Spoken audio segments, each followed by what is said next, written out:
North Bengal forest area. 35 degrees centigrade. 7 March 2024.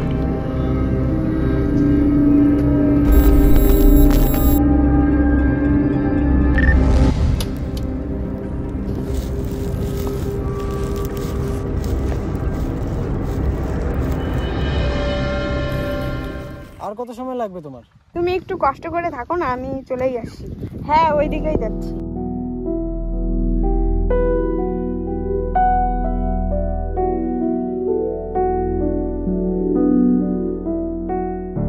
নমস্কার, আমি উমা। ছোটবেলা থেকে আমার ইচ্ছা ছিল অ্যানিমালস রেস্কিউ টিমে কাজ করার।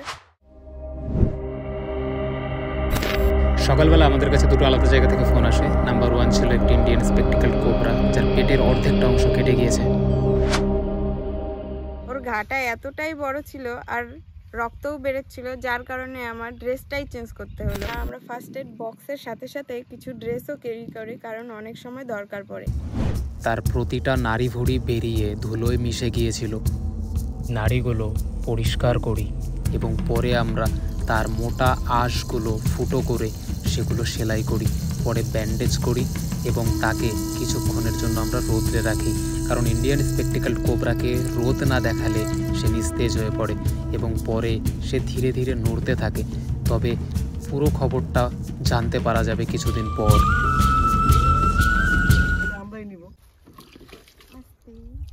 আরে ভিতর থেকে এত আওয়াজটা শুনছিস? জঙ্গলটা এত সুন্দর যে বাড়ি যেতে আমার মনই চাইছে না, কিন্তু ওই আমাকে তো কেউ দিয়ে আসো কমসে কম।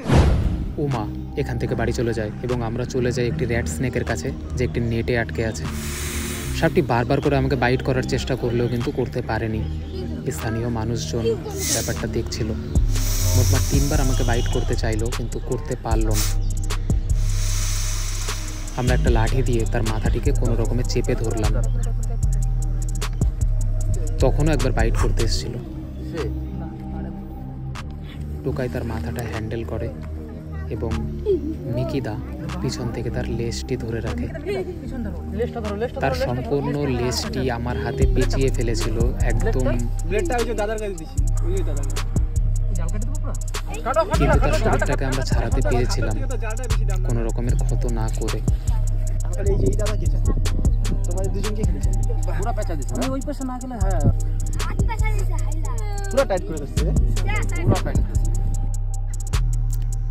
ধীরে ধীরে নেট থেকে সে বাইরে বেরিয়ে আসে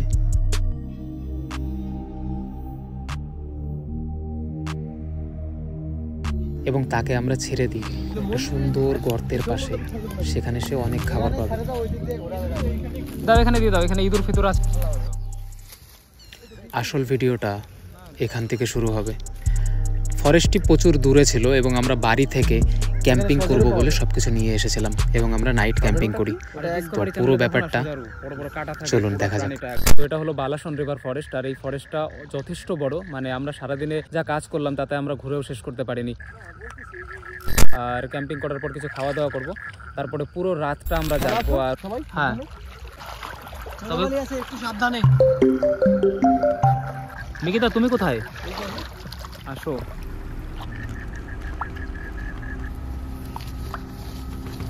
টেন্ট কোনটা নিয়ে আসিস? বড়টা? হ্যাঁ, বড়টাই নিয়ে আসো। এটা হনি বের হবে। এই মোবাইল আছে দাদা, জেগিয়ে রেখেছো তো? আমাদের লাইট হয়ে গেছে কম দাদা, মেনে নিতে হবে। এই সেই টেন্ট, ওই উপরের টুপিটা ওঠাও।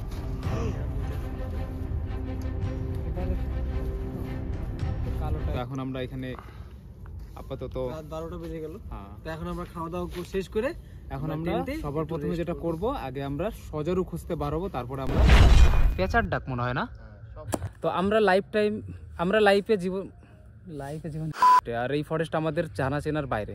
এখানে আমরা আসিও না, এখানে শুধু আমরা স্নেক রেস্কিউ করতে এসেছিলাম বলে আমরা থেকে গেলাম ফরেস্ট। ভাবি এরকম করব কিন্তু আজকে সত্যি করলাম। তো আমার তো ভয় লাগবে না, আমি ছোটবেলা থেকেই সাহসী, কিন্তু মিকিদাকে দিয়ে আমি বিশ্বাস পাই না। কিন্তু ভয় কিন্তু লাগছে। চারিদিকে অশরীর একটা ফিলিংস আছে না? আছে, হ্যাঁ, গা ছমছম। আমার কাছে তো মোবাইলে লাইট চাকু দাও।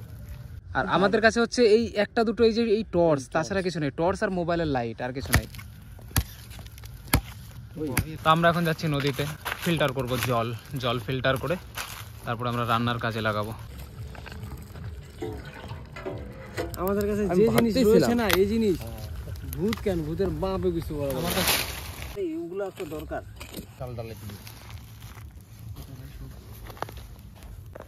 সব কইলো দিয়ে দিও না, আগে বাদাম ভাজবে না। আর অ্যানিমাল লাভার যদি কেউ থাকে আর সে যদি নিরামিষ খায় তাহলে সেই জিনিসটা অ্যাকচুয়ালি পূর্ণতা পায়। তো আমরা সবাই নিরামিষ, আমরা 5-6 বছর থেকে নিরামিষ, কারণ আমরা পশু পাখি প্রচুর ভালোবাসি। পশু পাখিও কিন্তু একজন মানুষের মতোই, যদি আপনি তার ভিতরে ঢুকতে পারেন, তাকে যদি ফিল করতে পারেন, তাহলে একদম মানুষের মতো। তারা মুখোশ পড়া মানুষের মতো, তাদের ভাষা আলাদা, এটাই হচ্ছে মেন। তো আমরা যেটা রান্না করব সেটা হচ্ছে খিচুড়ি। বেশি বড় হয়ে গেছে না। ওম বিশ্বনি দেব সবিত ধরিতানি সব কলম নিয়ে আসছিস নাকি? বাঁশি বাজালে শিয়াল আসবে। আমরা তো যথেষ্ট সাহসী। আমরা স্যানিটাইজার দিয়ে আগুন জ্বালাচ্ছি। হাতে আগুন, আঙুলের উপরে দিও দাদা। এই যে তো এটা আমাদের মশাল। ভূত পেতনি কাটে না হবে, কোনো জন্তু জানোয়ার আসবে না আমাদের টেন্টের। জন্তু জানোয়ার আসবে ভাই, আগুন জন্তু জানোয়ারেরা পছন্দ করে। আমরা যেটা করি এটা সাহস নেই, এটা দুঃসাহস। কারা যেন ভালোবেসে আলো জ্বেলে গেল।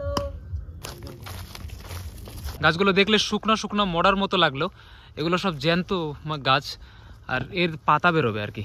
আমরা আছি সজারুর খোঁজে। হ্যাঁ, সব জীবন্ত গাছ। যত যাবো ততই ফরেস্ট নাকি ওদিকে? ততই ফরেস্ট, এটা সেই বিরাট বড় অনেক বড়। চলো সামনের দিকে অল্প যাই। হ্যাঁ চলো, আস্তে আস্তে চলো, একদম সাবধানে ফেলো, পা সাবধানে চলো। সামনে কিন্তু কাটা গাছ। কাটা গাছ থাক, কোনো ব্যাপার না। আবার ছাড়তে চাবে না। হ্যাঁ, আর এই শুকনো পাতার জন্য ওরা থাকবে না। হ্যাঁ, শব্দ হচ্ছে খুব। এদিকটা চলো, এদিকটা। টুকাই ভাই, আমি কি দা তোমাদের টর্চগুলো সামনের দিকে মারো। কাটা কাটা গাছের বাগান তো এদিকে। হ্যাঁ দাদা, আমরা রাস্তা ভটকে গেছি, এখন ডাল কেটে বেরোতে পারবো? চাকু আছে? চাকু তো আছে আমার কাছে। এটা কি গাছ গো? যেখানে আচ্ছা, ট্রেনাররা বসে থাকে। এই না, ট্রেনাররা তো না, মানে এই গাছের নাম কি মেন? জারুই গাছ। জারই। এই ডালটা সরা দিও। সাপের গর্ত নাকি? দেখো তো। একদম হতে পারে, হতেই পারে।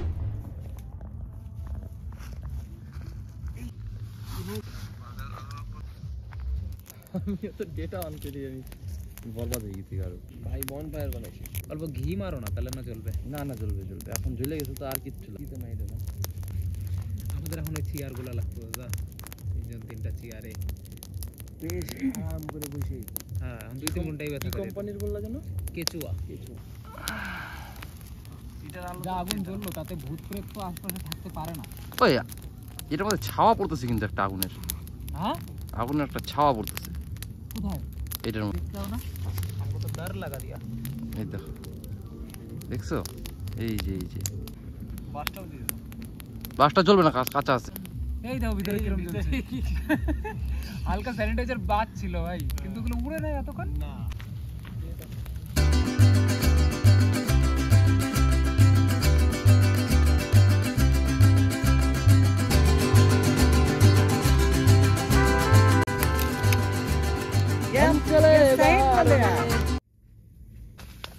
চলে আসো সবাই। না, ওটা বাইরে থাকলে কিছু হবে না।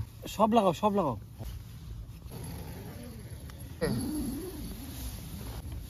সেবারে শুয়ে পড়ো। জল কেন চারদিকে ভিজা? ঠান্ডা পান্তা হয়ে গেছে। বাইরে কি আগুনটা জ্বলছে নাকি? সারা রাত জ্বলবে? চলো ভাই, ঘুরতে আসতে 12টার সময় চলে আসো। টোকাই ওঠ, অমিকদা ওঠো। আর একটু ঘুমাইতে দাও। হ্যাঁ, একটু ঘুমাইতে দাও। ওঠো, দেখো না ক্যাম্প ভিজে গেছে বাইরে দিয়ে। ভূতে কি ইস্যু করে দিয়েছে নাকি জানি না, কিন্তু বাইরে দিয়ে তো জল। 5 4 3 2 1। ওঠো, ব্যাস এইভাবে উঠতে হয় দাদা। দেখি ভাই, তোর তো পুরো। রাতের বেলায় কিন্তু অনেক রকম পশু পাখির উৎপাত হয়। রেডি? হ্যাঁ, সবাই চলো। আর এখন হচ্ছে সকাল 6:30। তো 6:30 না 4:30 4:30 গা ছমছমে পরিবেশ। তো আমরা যেটা দেখলাম নাইট ক্যাম্পিং করে, যে ওই রাত্রেবেলা সব থেকে যেটা সমস্যা সেটা হচ্ছে যে ছোটো মোটো পাশে শব্দ হলেও মানে টেন্ট থেকে বার হওয়ার মতো শক্তি থাকে না, যতই আপনি দুঃসাহসী হন না কেন শক্তি থাকে না। 4-5টা টেন্ট না লাগিয়ে সবাই মিলে একটা টেন্টের মধ্যে থাকলে বেশি ভালো হয়। তো কালকে আমরা যখন ক্যাম্পের ভিতরে ঢুকি আমরা তখন বোন ফায়ার করেছিলাম আমাদের ক্যাম্পের সামনে, আর টুকায় একটা বাঁশ দিয়ে এসেছিল ওইদিকে, আর সেই বাঁশটা টানা 2 থেকে 3 ঘন্টা পর্যন্ত মাঝে মধ্যে হঠাৎ করে আগুন বেশি হয়, আবার কম হয়, আবার চরচর করে, আবার কেউ সাইডে মনে হয় বাঁশটাকে টানে, উল্টাপাল্টা রকমের সাউন্ড ছিল, কেউ বা ফু দিচ্ছিল। তো একটা সময় আমার মনে হলো কি যে হেডফোন লাগিয়ে তারপরে ঘুমাই, এরকম একটা ব্যাপার ছিল। আবার ভাবছিলাম যে এই মজাটাই উপভোগ করি, কারণ এর জন্যই আসা এখানে ক্যাম্পিং। তারপরে শিয়াল ডাকে, পাখি ডাকে, আর প্রচুর বালি হাঁস নাকি রাত্রেবেলা ডাকছিল, যাই হোক বগ। তো সব মিলিয়ে আমি যেটা বুঝলাম সেটা হচ্ছে যে যারা দুঃসাহসী কাজ করতে ভালোবাসে তাদের ওই ভূতের বাড়িতে একটা আলাদাই মজা পাবে। সে কোটি কোটি টাকার রাজপ্রাসাদে ওই মজাটা সে পাবে না। তো এইটুক ছিল আমার এক্সপিরিয়েন্স, মোটামুটি আমার কাছে খুব ভালো লাগলো। আর এরপরে এরকম ক্যাম্পিং আমাদের বহু আসবে, যদিও আমরা ফার্স্ট টাইম, ফলে আমাদের অত ফুটেজ নেওয়া হয়নি।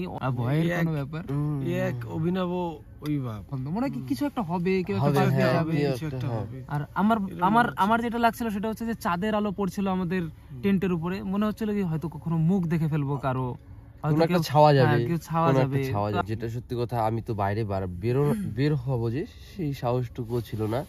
মানে একটা সময় এতটা ভয় লাগছিল, বাসটার শব্দ, অজানা সব পাখিগুলোর ডাক, মানে এই ভয়টা উপভোগ করার জন্যই তো এখানে আসা। আমি একটা আমার জীবনের সিক্রেট শেয়ার করব, সেটা হলো ছোটবেলায় আমি অতিরিক্ত ভীতু ছিলাম, মিডিলে কমতে কমতে এখন একেবারেই ভীতু না। আর আমরা স্নেক সাপ রেস্কিউ করে, যেটা সবাই ভয় পায়। ছোটবেলায় যখন আমি বাথরুম করতে যেতাম রাত্রেবেলা, তো আমার মা নিয়ে যেত, তো আমার মনে মনে ভয় লাগতো যে মা আবার ভূত হয়ে যাবে না, তো এই জিনিসটা আমার মধ্যে ছিল। তো এইখানেও সেম তাই, আমি মনে মনে কালকে ভাবছিলাম যে এই দুজন আবার ভূত হয়ে যাবে না তো। না ওরকমটা হবে। হ্যাঁ রে ভাই, এই জিনিসটা এরকম লাগে। কারোর সাথে তুই যাবি কোথাও, মনে হবে কি যে ও ভূত হয়ে যাবে না তো, ওর ভিতরে কিছু ঢুকবে না তো, আমি কি করবো তখন? এই ভাবনাটা আমার মধ্যে আসে নাই। একটা ভালো টর্চ ছাড়া নাইট ক্যাম্পিং করা ঠিক না ভাই। সাবধানে থাকবেন কিন্তু। হ্যাঁ অবশ্যই সাবধানে থাকবেন। চলুন আমরা বাইরে গিয়ে দেখি বাইরে কিরকম। চলো। যেমন যা বসানো যায়। এইখানে গানটা কোন জায়গায় বাজতেছে? গানটা অনেক দূরে বাজে ভাই, ফাঁকা জায়গাতে না, অনেক দূরের থেকে সাউন্ড আসে, এটা কয়েক কিলোমিটার দূর আছে। ধরতে পারবো না। 5টা বাজে, এখনো তো অন্ধকার। আর তো চাঁদ মামাটা হচ্ছে তুঙ্গভদ্রার তীরে। আমাদের কিছু খাবার ছিল কালকের, আমরা সেটাকে গরম করব, তারপর আমরা সেটাকে বাড়ি পৌঁছাতে অনেক সময় লাগবে আমাদের, পায়ে হেঁটে, তারপরে আবার গাড়িতে অনেক টাইম লাগবে। এই দেখো সেই আজকের সকালের পরিবেশ, এই ফরেস্টে আমরা সারা রাত ছিলাম। আমি ডেটা বন্ধ করি, তোমার বন্ধ করতে না করো, খাবার তো খাবারই দাদা।